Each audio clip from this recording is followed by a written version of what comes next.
Bueno amigos, pues llegamos al tiempo de la entrevista aquí en Otras Miradas. Seguro que los que nos siguen habitualmente recuerdan uno de estos programas, el enfoque que hizo Ana Isabel Jiménez hace un tiempo sobre la Escuela de Traductores y que fue el punto de partida de un tema que queremos desarrollar de una manera más amplia con una de las invitadas con las que contó Ana. Ella es Maite Álvarez, está con nosotros aquí en Otras Miradas. Hola Maite. Hola. Y nos quedamos con ganas de saber mucho más acerca de una profesión muy bonita, la de traductor, conocer a fondo lo que es la traducción, la interpretación. Fíjate, la filología, son términos que nos suenan, pero que quizá no sabemos ubicar correctamente lo que corresponde a cada uno de ellos. Así que le planteamos a Maite que tenía que venir en otra ocasión aquí al programa para hablar de lo que hacéis en Verbálica, que es un centro de estudios que tenemos aquí en Toledo, donde cubrís todos estos ámbitos, el de la lingüística, el de la traducción. Así que, en principio, lo que hago, Maite, es preguntarte por la labor diaria que hacéis en Verbálica. Bueno, pues en Verbálica, como bien has dicho, tenemos como dos líneas de negocio. Una que está enfocada a la traducción. Cuando digo traducción, es traducción, interpretación, revisión, todo aquello relacionado con el cambio de un idioma a otro. Sí. Y luego la formación lingüística, tanto allí en nuestro centro, como llevamos temas de extraescolares en colegios, Sí. como en empresas, de distintos idiomas en la formación: inglés, francés, alemán, árabe, chino. ¿Todos pues un esos? poco todos esos, sí. Somos pequeñitos, pero la verdad que tenemos un abanico de idiomas muy amplio. Y el tema de formación, pues, el tema de traducción, pues llevamos traducciones de todas las combinaciones lingüísticas, tanto al español como a cualquier otra, Sí. ¿vale? Tanto traducciones simples como juradas. Las traducciones juradas son las traducciones oficiales, Sí. ¿vale? Lo digo porque mucha gente dice Te jurada, preguntará, ¿no? sí, ¿qué es eso de ¿Qué es jurado? esto? Y ya dices, traducciones oficiales, ¿no?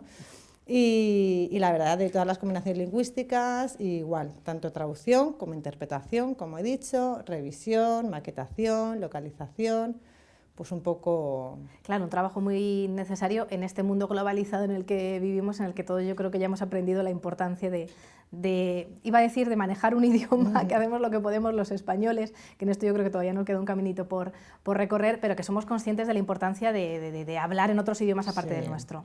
Luego, de todas formas, hay una diferencia entre hablar un idioma Sí. o conocer un idioma y ser traductor. Sí. Vale, el traductor es mucho más que conocer un idioma. El traductor tiene, evidentemente, que conocer ambos idiomas con los que va a trabajar, Sí. ¿no? Pero tiene que también conocer la cultura y luego conocer la temática del texto o de la interpretación que va a realizar, ¿no? Sí. Entonces, un traductor no es una persona solo que conoce dos idiomas, sino está especializado en un ámbito. En mi caso es, por ejemplo, la traducción jurada o jurídica. Y luego conoces la cultura, la legislación de ambos países o el marketing, o sea, un poco todo, ¿sabes? Sí. No es solo el que conoce. Ayer, por ejemplo, un amigo me dice, ¿conoces a alguien que sepa alemán? Y dije, sí. Para mí, inmediatamente pensé en un profesor. Sí. Y luego le dije, ¿pero para qué? Y ella me dice, no, solo necesito que sepa alemán. Entonces ya, un poco investigando, le dije, no, tú necesitas un traductor Claro. especializado en automoción. Digo, es que no te vale cualquiera. Digo, Claro. si me estás pidiendo un contacto, yo te lo paso, pero me tienes que dar más información. Entonces, para la gente que no se dedica a esto, que está o que no tiene relación con el mundo de la traducción o de la formación, todo el mundo piensa que el que sabe un idioma puede traducir o puede enseñar. Y no es así. Por eso, por ejemplo, es distinto la filología Sí. de la traducción. De hecho, son estudios Diferentes. Sí, diferentes. Y además añado otro término que también nos suena mucho, que es el de la interpretación. Sí. Así que te toca definirme cada uno de estos. Son tres, la verdad que son tres temas diferentes. El filólogo es el especialista en un idioma. En filología inglesa, por ejemplo, pues estudia mucho lo que es el inglés, la gramática inglesa, la literatura inglesa, la cultura inglesa, la historia inglesa, todo relacionado con el inglés. El traductor, cuando empieza la carrera, tiene que tener ya el nivel. Bueno, Sí. quiero diferenciar una cosa. Yo voy a hablar sobre todo de mi plan de estudios, Sí. ¿vale? Que es el antiguo. Ahora mismo, en los planes de estudio que están ahora mismo vigentes en las universidades, estudian inglés desde el primer año, en traducción. Eso, desde mi punto de vista, es un error, ¿vale? Porque nosotros tenemos becarios, como bien sabes, en la Sí. empresa, y ellos a mí me dicen que los 2 primeros años están estudiando inglés, lo mismo que han estudiado en el instituto. ¿vale? Es Sí. para reforzarlo. Antiguamente no, antiguamente accedías con un proficiency. Si no un proficiency es un C2. Sí. Si no tenías un C2 no podías acceder a la carrera de traducción, independientemente de la nota que tuvieras, ¿no? en el BUP o en Sí. la ESO, bachillerato ahora mismo, ¿no?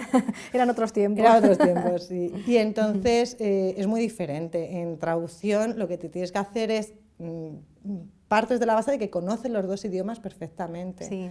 Conocen las dos culturas perfectamente y luego lo que tienes que hacer es especializarte. ¿Cómo te especializas? Leyendo, documentándote y traduciendo. Es la única forma. Sí. Y esto es una formación continua, uno no Sí, deja nunca sí, de seguir estudiando, de seguir aprendiendo. Sí, efectivamente, por ejemplo, si estás especializado en traducción médica, Sí. tienes que ir a la par de todas las innovaciones Claro. que hay en el ámbito de la medicina.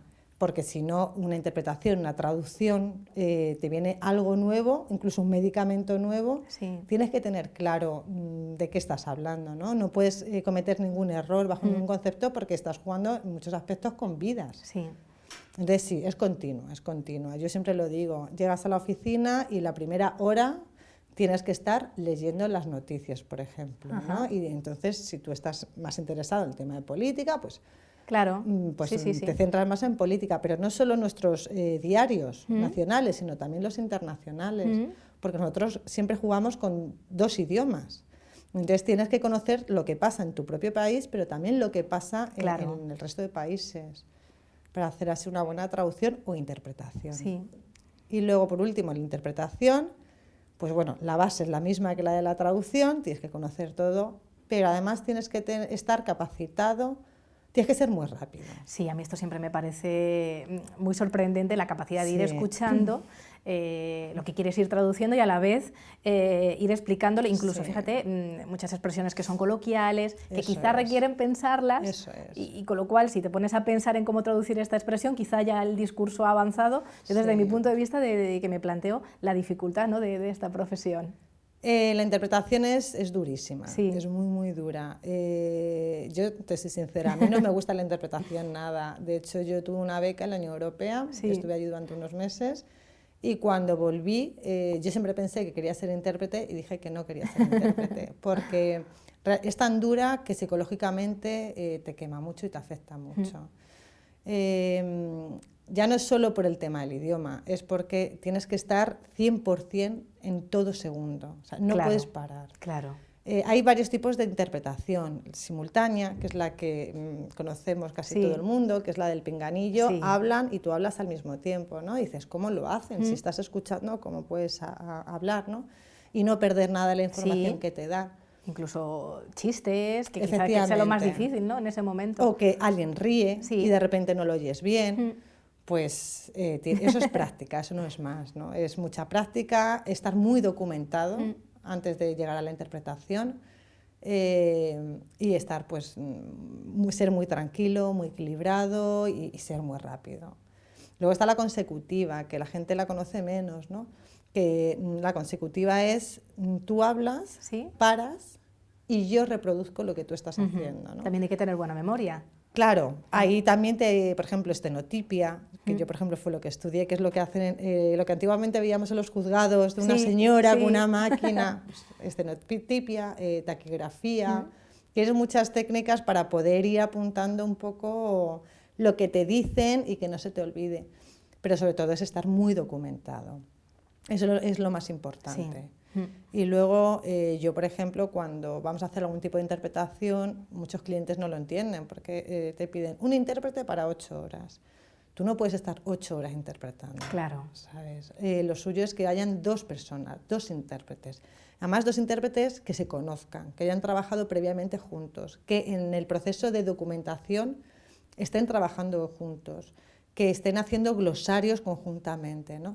¿Por qué? Porque lo suyo es una hora uno y la otra hora el otro. Claro. Durante la hora que tú no estás interpretando, que no estás en activo, no estás relajado, estás haciendo de asistente a tu compañero, pero tienes ahí unos segundos que sí que puedes descansar.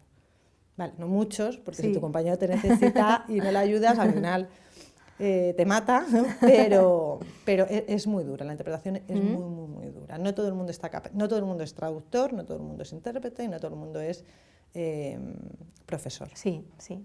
Mira qué bien delimitar así los conceptos. ¿Estás de acuerdo con lo que decía yo hace un ratito de que en España somos especialmente torpes para los idiomas? No. ¿O esto es un tópico de los muchos que tenemos? Es un tópico, totalmente, es un tópico. Yo creo que en España el problema ha sido que nuestros formadores no estaban bien formados en lo que es el idioma. Sí. Estaban muy bien formados para poder transmitir los conocimientos que ellos tenían, pero no estaban formados, no tenían un nivel suficiente para poder sentirse ellos lo suficientemente cómodos en clase para poder hablar durante todas las clases. Entonces yo creo que el problema que ha pasado en España y que sigue pasando, pero se están poniendo ya remedios, es que los formadores necesitan más formador. O sea, más formación. Sí. Nosotros ahora, por ejemplo, hemos dado un curso a la Consejería de Educación a 108 profesores de primaria y secundaria de Castilla-La Mancha y la verdad, el principal problema que hemos encontrado ha sido que no tenían el nivel suficiente para poder estar 24 horas del día hablando en el inglés o en el francés, ¿no? La verdad que nosotros al final hemos salido muy contentos con el curso, pero sí ese problema fue duro al principio porque decías, es que ¿cómo les explico? Porque no era un curso de inmersión lingüística, era un curso de CLIL o de MIL, que es cómo enseñar, por ejemplo, historia a través del inglés. Claro. Vale, que no eran solo especialistas de idiomas. Sí. Entonces, la verdad que tienen un gran mérito esos profesores porque su asignatura y sus estudios no están en inglés, sino están en historia, están en ciencias, están en matemáticas y ellos voluntariamente han conseguido un nivel suficiente, un B2, por ejemplo, para poder dar esa asignatura en su idioma. Entonces, yo la verdad que chapó por ellos, porque es un esfuerzo que están haciendo tremendo, pero queda. Sí, todavía queda mucho. Es decir, que si se quiere, se puede. Sí. Y me imagino yo que de cara pues, a las próximas generaciones no van a tener quizá el problema que hemos tenido nosotros, ¿no? Sí, yo creo que va a ser diferente. Yo creo que va a ser diferente. Yo espero que sea diferente. Sí, sí, la verdad que sí. Bueno, quizá este también sea un país en el que no hay una presencia del inglés como en otros. Me estoy acordando, por ejemplo, de la televisión, las series de televisión, las películas, que aquí tenemos estupendos actores de doblaje, que nos han dado todo muy fácil a lo largo de todos estos años, pero sales al extranjero, bueno, sin ir muy lejos, por ejemplo, Portugal, pues las películas no las doblan. Entonces, quizá el oído sí se va acostumbrando al inglés de una forma que no se ha hecho en España. Sí, pero en España ahora mismo tenemos casi todas las cadenas las podemos poner en versión original. ¿Cuántas familias las ponen? Pues probablemente pocas. Pocas. Entonces, yo creo que el problema lo tenemos nosotros, la sociedad, que es mucho más cómodo ponerlas en español y siempre hay, es que mi abuela no entiende el inglés, siempre hay una excusa, ¿no? Sí. Pero que sí que es verdad que si no nos dejara más alternativa que verla en inglés, pues mejoraríamos mucho. Pero teniendo la opción de verlas en inglés y no viéndonosla, yo creo que nos tenemos que responsabilizar a nosotros. Sí. Así que mensaje a los padres que nos estén viendo de cara a sus hijos. Sí. Que es muy importante que tengan ese contacto los niños. Eso es. Yo creo que es muy importante, pero además empezar a responsabilizarnos a nosotros mismos de las carencias que hay en los idiomas. No, ya siempre, no, es que la educación... No, es que el profesor de mi hija en Science, por ejemplo, le da solo vocabulario. Sí, porque es muy fácil responsabilizar siempre al de al lado, pero tenemos que empezar a mirarnos nosotros mismos. Es decir, tenemos esas opciones de tener la televisión en inglés y no la tenemos. Sí. Es verdad, sí, parece un ejemplo, pero que es importante ese acercamiento al idioma. Fíjate que estamos hablando mucho del inglés, pero yo no sé si el inglés es el idioma del futuro. Se habla, por ejemplo, del chino por la expansión que está teniendo este país, mucho más allá de sus fronteras. Te iba a decir incluso el árabe. ¿Qué opinas? Yo soy de inglés y francés. Sí. Vale. Yo creo que el inglés y el francés lo tenemos que tener todos. Sí. Sinceramente. Yo creo que es necesario para cualquier trabajo hoy en día. El inglés es el medio de comunicación en los trabajos y el francés, pues está bien tener otro idioma más. Otro idioma más, yo siempre lo digo, un idioma raro. Sí. Siempre, porque dices, ya tengo inglés y francés, ¿qué más? Pues algo que te destaque. Hoy en día tenemos empresas de todas las nacionalidades en todos los países. Dice, sí, pero rusa solo hay una en España. Sí, pero la persona que trabaja en esa empresa rusa tiene que saber ruso. Claro. Digo, ¿y qué salario puedes tener simplemente por saber ruso? Pues muy superior al de otra empresa, laborales. Efectivamente. Entonces, yo lo digo, japonés. A mí el chino yo lo intenté estudiar, ¿Sí? voy a ser sincera, y no me gustó nada. Se te atragantó. Sí. La verdad que ya era adulta, estaba trabajando, lo intenté. Cuando eres más mayor te cuesta mucho más los idiomas, Sí. pero bueno. El ruso yo creo que es un idioma importante, el japonés, sí. el coreano, aunque el coreano siempre discrepo con la gente. Pero yo creo que el coreano sí tiene futuro. Sí. El árabe, si eres hombre, tienes más salidas que si eres mujer. Sí, porque desgraciadamente todavía hay discriminación. Sí, la presencia de la mujer en estos países, sí. Claro, en el ámbito laboral. En la oficina tenemos una persona que es árabe, es mujer, sí. y pues fenomenal, porque cuando te vienen clientes árabes, pues fenomenal, ¿no? Pero yo sí que los veo a veces un poco reacios al hablar con ella. Sí. Mira, tenemos que terminar, Maite, que me parece muy interesante lo que nos estás contando, porque yo creo que tenemos que insistir en que esta es una empresa que está aquí en Toledo, pero que trabajáis para todo el mundo. Sí. Y además, de hecho, también de otras partes del mundo llegan, por ejemplo, alumnos en prácticas, universidades extranjeras que también están aquí en vuestra empresa, con lo cual hay un intercambio muy interesante. Sí. Tenemos convenios con distintas universidades extranjeras que trimestralmente o cada 6 meses nos mandan estudiantes, ¿no?, de distintas nacionalidades. Ellos están siempre más interesados en el tema de la traducción, porque es algo como más llamativo y es más bonito desde fuera. Luego se dan cuenta de que no es tan bonito y que es muy duro y es muy solitario, ¿no? Pero sí, tenemos pues con Inglaterra, con Francia sobre todo, con Italia también tenemos, con Turquía también tenemos, con China hemos tenido.